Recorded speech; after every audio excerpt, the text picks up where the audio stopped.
नमस्कार साथियों, स्वागत है आपका एक बार फिर से हमारे इस YouTube चैनल के ऊपर। तो आज की जो हमारी वीडियो है ये बहुत ही इम्पोर्टेंट होने वाली है, क्योंकि इस वीडियो के अंदर हम ऐसी 3 परिभाषाओं पे चर्चा करेंगे, ऐसे 3 इम्पोर्टेंट टॉपिक्स पर डिस्कस करेंगे जिसके अंदर जनरली स्टूडेंट्स को कन्फ्यूज़न रहता है। ठीक है, और ये इन परिभाषाओं के ऊपर, इन टॉपिक्स के ऊपर अक्सर क्वेश्चंस भी पूछे जाते हैं। तो पिछली आज जो आरपीएससी हुई थी उसके अंदर भी ऐसा क्वेश्चन पूछा गया था। तो अब देखिए वो कौन से 3 टॉपिक हैं। वो टॉपिक हैं परमाणु, अणु, तत्व और यौगिक। परमाणु, अणु, तत्व और यौगिक। अब ये चारों के अंदर मेन डिफरेंस क्या है। ठीक, परमाणु के अंदर हमने पढ़ चुके हैं पहले कि परमाणु क्या होता है। परमाणु किसी भी पदार्थ की सबसे छोटी इकाई है, किसी भी चीज़ की सबसे छोटी इकाई है। ठीक है, जो भी चीज़ बनेगी वो सब परमाणु से बनना स्टार्ट हो जाएगी। ठीक है, तो अब देखिए होगा क्या। यहाँ पे मैं एक चेन बता रहा हूँ आपको। सबसे पहले एक श्रृंखला है, मान लीजिए आप इसको। परमाणु मिलकर के अणु बनाते हैं, ये बात ध्यान रखना आप। परमाणु मिलके अणु बनाते हैं। अणु मिलकर क्या बनाते हैं? बहुत सारे परमाणु थे, आपस में मिल गए, अणु बन गया। अणु मिलके फिर आगे 2 चीजें बना सकते हैं, या तो वो तत्व बनाएंगे या वो यौगिक बनाएंगे। ध्यान रखना, परमाणु मिलकर के अणु बनाएंगे, अणु मिलकर कर आपस में या तो वो तत्व बनाएंगे या वो यौगिक बनाएंगे। तत्व कब बनाएंगे, यौगिक कब बनाएंगे, वो भी इस वीडियो के अंदर अपने देखेंगे। ठीक है, तो पहला अपना टॉपिक रहेगा अणु का। अणु कैसे बनते हैं? देखिए अणु कैसे बनते हैं, सिंपल परिभाषा बिल्कुल। 2 या 2 से अधिक परमाणु आपस में मिलके अणु बनाते हैं। ठीक है, कौन से परमाणु मिलेंगे? अब ये बहुत इंपॉर्टेंट है, किस टाइप के परमाणु आपस में मिलेंगे। ठीक है, उदाहरण के लिए मान लीजिए मेरे पास बहुत सारे हाइड्रोजन के परमाणु रखे हैं, इधर मैंने ऑक्सीजन के परमाणु रखे हैं बहुत सारे। अब मुझे अणु बनाना है, तो मेरे पास 2 ऑप्शन है। अणु बनाने के मेरे पास 2 ऑप्शन है। पहला ऑप्शन, मैं क्या कर रहा हूं, सिर्फ हाइड्रोजन के एटम, हाइड्रोजन के परमाणु ही काम में ले रहा हूं। हाइड्रोजन के 2 परमाणु लिए, जोड़ दिया उनको, H2 का अणु बन गया। फिर 2 हाइड्रोजन के लिए H2 का दूसरा अणु बन गया। इसी प्रकार मैं हाइड्रोजन के 2-2 परमाणुओं को जोड़ता जा रहा हूं, अणु बनते जा रहे हैं। समझ आ रही है बात? एक जैसे परमाणु मैंने जोड़े, एक समान परमाणु जुड़ करके अणु बना रहे हैं, लेकिन जरूरी नहीं है कि एक समान परमाणु ही जुड़ के अणु बनाएं। जो भी बनाए मैंने, हाइड्रोजन, 2 हाइड्रोजन लिए, उनको जोड़ दिया तो H2 अणु बन गया। अब H2 के अंदर दोनों हाइड्रोजन के हैं, दोनों हाइड्रोजन के परमाणु हैं, तो अणु बन गया एक। ये भी हो सकता था कि मैं दोनों ऑक्सीजन के ले लूँ इस तरफ से, एक ऑक्सीजन का लिया, दूसरा ऑक्सीजन का लिया, दोनों को मिलाया तो O2 अणु बन गया। तो इसमें भी क्या खासियत थी, दोनों ही किसके हैं, ऑक्सीजन के परमाणु हैं, समान परमाणु हैं। ठीक है, तो एक समान परमाणु आपस में मिलके अणु बना दिया उन्होंने। क्लियर हो रही बात? तो ऐसे अणु बनते हैं। अब देखो, जरूरी नहीं है कि अणु जो हैं वो एक जैसे परमाणुओं से मिलकर ही बने, कोई जरूरी नहीं है। ठीक है, सेकंड केस में मैं क्या कर रहा हूं, देखो इधर से मैं क्या करता हूं, 2 हाइड्रोजन के परमाणु उठा लिए मैंने, इधर से मैंने एक ऑक्सीजन का परमाणु उठा लिया, इधर से मैंने 2 हाइड्रोजन के उठाए, इधर से एक ऑक्सीजन का उठाया, तो ये बन गया H2O, जल का एक अणु बन गया। ये जल का एक अणु बन गया। ठीक है, तो अणु 2 तरीके से बने, एक जैसे परमाणु मिलकर भी अणु बना सकते हैं और अलग अलग परमाणु मिलकर भी अणु बना सकते हैं। जैसे H2 अणु है, इसमें दोनों हाइड्रोजन के हैं, O2 अणु है, दोनों ऑक्सीजन के हैं, लेकिन H2O अणु के अंदर, जल का एक अणु H2O के अंदर 2 हाइड्रोजन, 1 ऑक्सीजन, अलग अलग परमाणु आ गए हैं, दोनों ही अणु। ठीक है, तो ये था अणु। अणु कैसे बनता है? समान परमाणु मिलकर भी अणु बना सकते हैं और अलग अलग परमाणु मिलकर भी अणु बना सकते हैं। अब देखिए आगे चलते हैं, अणु मिलकर फिर क्या बनाएंगे आगे। जो अणु एक समान परमाणुओं से मिलकर बने थे, जैसे H2, वो अणु आपस में मिलते जाएंगे मिलते जाएंगे मिलते जाएंगे मिलते जाएंगे, वो बनाते हैं तत्व। वो बनाएंगे तत्व। मतलब तत्व के अंदर क्या हुआ, तत्व के अंदर वो परमाणु, वो अणु शामिल हैं जिनके अंदर परमाणु एक जैसे हैं। एक जैसे परमाणुओं ने मिलकर अणु बनाए, फिर अणु आगे जुड़ते गए जुड़ते गए जुड़ते गए, तत्व बना दिया। उदाहरण के लिए लोहा है, लोहा एक तत्व माना जाता है। गोल्ड, सोना एक तत्व माना जाता है। चांदी तत्व है।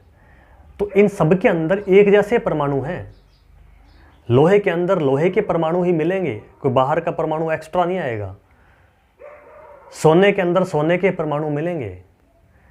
मतलब हम ये कह सकते हैं कि बिल्कुल प्योर एक ही प्रकार के परमाणुओं से मिलकर के जो चीज बनी वो तत्व बन गई।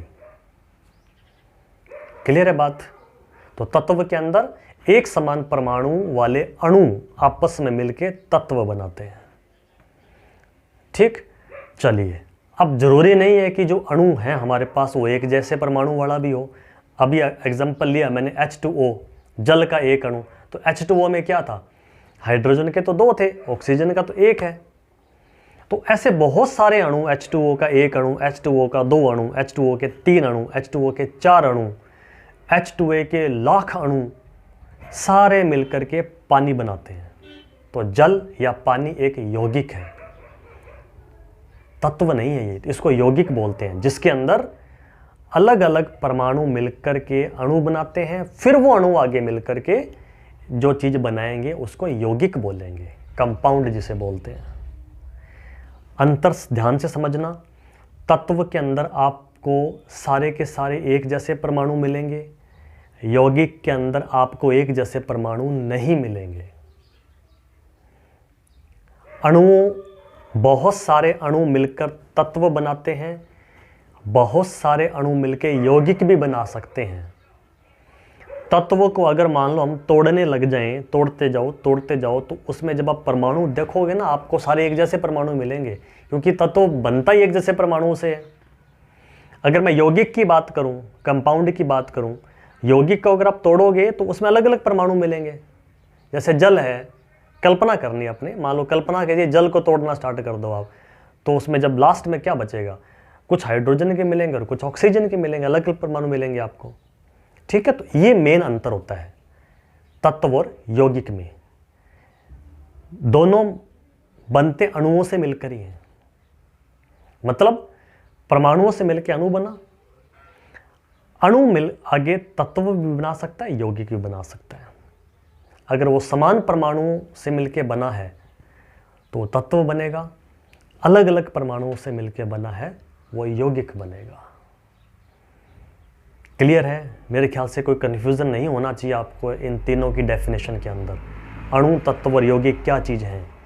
परमाणुओं से मिलकर अणु बनता है, अणुओं से मिलकर तत्व बनता है, अणुओं से मिलकर यौगिक भी बन सकता है। तो कुल हमारे जो आप बुक्स के अंदर पढ़ोगे 118 तत्व अभी तक खोजे जा चुके हैं। ठीक है, तो ये हो गए अणु, तत्व और यौगिक के बारे में। अब जो अणु हैं, अभी हमें अणु बनाए हैं, तो ज़रूरी नहीं है कि अणु जो हैं वो 2 ही परमाणु से मिलके बने। ठीक है, तो अणु के अलग अलग प्रकार होते हैं। ठीक है, एक परमाणु भी होता है, एक परमाणुक अणु भी होता है। इसमें सिर्फ एक ही परमाणु होता है, बस वो एक ही परमाणु है, वो 2 परमाणु नहीं होते, एक ही परमाणु उस अणु के अंदर माना जाता है। जैसे हीलियम, नियोन, ऑर्गन, ये तीनों एक परमाणु अणु के उदाहरण हैं। द्विपरमाणुक में क्या होता है, 2 परमाणु मिलके अणु बनाते हैं। जैसे हाइड्रोजन, तो हाइड्रोजन में क्या है, H2, 2 परमाणु मिलके अणु बना रहे हैं। O2, 2 परमाणु मिलके अणु बना रहे हैं। त्रिपरमाणु अणु भी होते हैं जिसमें 3 परमाणु होते हैं। O3, ओजोन, तो O3 का मतलब 3 ऑक्सीजन के परमाणु मिलकर के ओजोन बना रहे हैं। ठीक है, तो ये होता है एक परमाणुक, द्विपरमाणुक, त्रिपरमाणुक, चतुर्थ परमाणुक भी हो सकता है। बहुपरमाणुक, जिसमें ज़्यादा परमाणु आ जाएं वो बहुपरमाणुक हो जाएगा। ठीक है, अगला टॉपिक एक और है, वो भी इंपॉर्टेंट है, वो है परमाणुकता, एटोमिसिटी। अब परमाणुकता देखिए क्या होता है। कई बार क्वेश्चन पूछ लेते हैं, आपको कोई अणु दे देंगे या कोई यौगिक दे देंगे, आपसे पूछेंगे बताओ इसकी परमाणुकता कितनी है। ठीक है, तो वेरी सिंपल, बहुत आसान। किसी भी अणु के अंदर, किसी भी यौगिक के अंदर, किसी भी तत्व के अंदर परमाणुओं की कुल संख्या ही परमाणुकता कहलाती है। आपको कोई भी तत्व, कोई भी अणु दे दे, आपने बस उसमें के अंदर परमाणुओं की संख्या गिननी है, बस गिन के टोटल करके लिख देनी है, वही परमाणुकता उसकी। उदाहरण के लिए अगर मैं पूछूं आपसे कि बताओ H2 अणु की परमाणुकता कितनी है, तो H2 अणु में कितने अणु हैं? 2 ही हैं, तो परमाणुकता 2। O2 अणु की परमाणुकता कितनी है? तो ऑक्सीजन में के 2 ही परमाणु हैं, 2 ही परमाणु से मिलकर O2 बना है, तो इसकी परमाणुकता 2 हो जाएगी। ठीक है, CO2 पूछ लो आपसे, कार्बन डाइऑक्साइड, तो कार्बन का 1, ऑक्सीजन का 2, टोटल कितने हो गए? 3। Very simple. चलिए और आगे चले, H2O जल की परमाणुकता पूछ ले आपसे, तो हाइड्रोजन के 2, ऑक्सीजन का 1, तो H2O की परमाणुकता 3। और आगे बढ़े, Al2O3, एल्युमिनियम का ऑक्साइड होता है, ये यौगिक है कि ये Al2O3।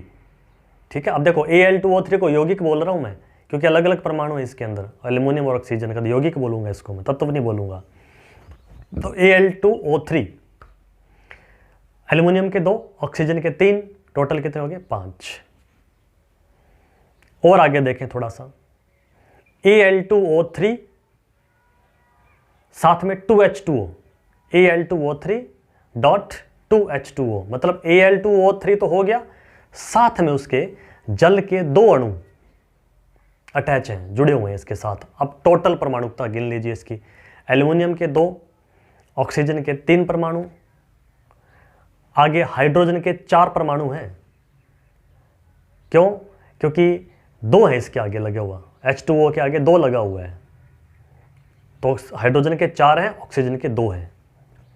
ठीक है, मतलब इसमें जल के 2 अणु हैं, तो जल के एक अणु में कितना हाइड्रोजन होता है? 2 होता है, ऑक्सीजन का 1 होता है, तो 2 में कितने होंगे?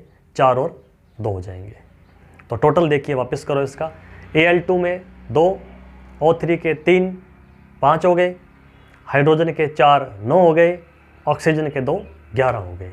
तो Al2O3 डॉट 2H2O की परमाणुकता 11 होगी। ये था परमाणुकता, मतलब परमाणुओं की संख्या ही क्या होती है? परमाणुकता होती है। तो ये थे हमारे आज के 3 बहुत ही महत्वपूर्ण टॉपिक। दोबारा फिर से मैं आपको समराइज कर देता हूँ, रिवाइज कर देता हूँ कि अणु, तत्व, यौगिक में आपने कभी कंफ्यूज नहीं होना है। सारे के सारे परमाणु मिलके अणु ही बनाएंगे। अब अणु आगे मिलके तत्व भी बना सकते हैं, यौगिक भी बना सकते हैं। वो अणु जिनके अंदर एक जैसे परमाणु होते हैं, अगर वो मिलते हैं आपस में, बहुत सारे अणु, तो वो तत्व का निर्माण करते हैं। अगर वो अणु जिसके अंदर अलग अलग परमाणु होते हैं वो मिलते हैं, तो वो यौगिक का निर्माण करते हैं। क्लियर है? कोई कंफ्यूजन नहीं होना चाहिए। फिर भी अगर आपके मन में कोई भी डाउट है तो आप हमसे डायरेक्ट कॉल करके या मैसेज करके पूछ सकते हैं। तो आज की वीडियो के अंदर इतने ही। नेक्स्ट वीडियो के अंदर और इंटरेस्टिंग टॉपिक आपके सामने आएंगे। तब तक के लिए थैंक यू वेरी मच।